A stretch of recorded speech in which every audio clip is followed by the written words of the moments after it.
আপনাকে দেখে তো খুব আত্মবিশ্বাসী মনে হচ্ছে। আপনার নামটা কি? আমার নাম রকি হোসেন। আর আত্মবিশ্বাস ছাড়া কি কেউ চাকরি ইন্টারভিউ দিতে আসে? বলেন তো, কেন আপনার নিজেকে আমাদের কোম্পানির চাকরির একজন উপযুক্ত প্রার্থী হিসেবে মনে হয়? আমার কাছে সময় আছে, তাই আমি মনে করি আমি একমাত্র উপযুক্ত প্রার্থী, যেটা আপনারাই খুঁজছেন। আপনার আগের চাকরির অভিজ্ঞতা?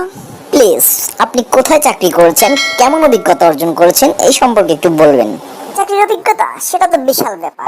আমার 3 মাস চাকরির অভিজ্ঞতা আছে, কিন্তু আমার কাছে মনে হয় এটা মিনিমাম 3 বছর। আসলেই এটা তো বিশাল বড় অভিজ্ঞতার ব্যাপার। আপনি 3 মাস চাকরি করেছেন, আপনার কাছে মনে হচ্ছে 3 বছর চাকরি করেছেন। আসলেই আপনার অনেক বেশি অভিজ্ঞতা। আচ্ছা, আপনি বলেন তো, আপনি কি কারণে সেই চাকরিটা ছাড়লেন? আসলে ব্যাপারটা আপনিই বলেন। তারা চায় কাজ আর আমি চাই শান্তি, এটা কি করে মিলবে?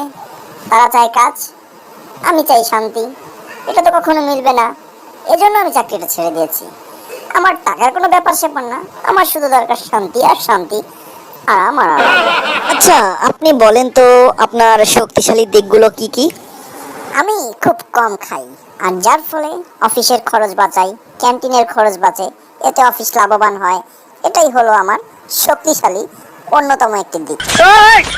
আচ্ছা, খুব ভালো বলেছেন। আচ্ছা, আর একটা বিষয় বলেন তো, আপনার দুর্বলতার দিকগুলো কি কি? আমার দুর্বলতার অন্যতম দিক হলো দুপুরে ঘুম। আসলে দুপুরে খাওয়া দাওয়ার পরে একটি ঘুম না দিলে আমার মাথায় কোনো সফটওয়্যার চালু হয় না, আর যে কারণে আমি অফিসের কোনো কাজে মনোনিবেশ করতে পারি না। এজন্য আমার দুপুরে খাওয়ার পরে একটা বিশাল বড় ঘুম প্রয়োজন হয়। আচ্ছা, আপনি অফিসের কাজের ক্ষেত্রে যে কোনো চাপ নিতে পারেন? আসলে আমি যে কোনো চাপ নিতে পারি, কিন্তু দুর্ভাগ্যবশত আমি কাউকে কোনো চাপ দিতেই পারি না। কারণ কাউকে চাপ দিলে আমার ভীষণ মন খারাপ হয়। এজন্য আমি যে কোনো ধরনের চাপ নিতে পারি, আমার কোনো সমস্যা নেই। আচ্ছা, আপনি যদি আমাদের কোম্পানির সিইও হতেন, তাহলে আপনি আমাদের অফিসের কি কি পরিবর্তন করতেন? আমি যদি আপনাদের কোম্পানির সিইও হতাম, তাহলে সর্বপ্রথম আমি 5 দিনের অফিস 3 দিনে করতাম। আর দ্বিতীয়ত, সকল মিটিং দিতাম রাতে ঘুমানোর পর। কিন্তু দুর্ভাগ্যবশত যদি আপনি চাকরি না পান, তাহলে আপনি কি করবেন? এটা না হলে কি আর করব, মনের কষ্ট দূর করার জন্য কয়েকটা মজার মজার ফানি ভিডিও বানাবো। আর আপনার অফিসের দরজায় আগামীতে দেখা হবে, এটা বলে রাখবো।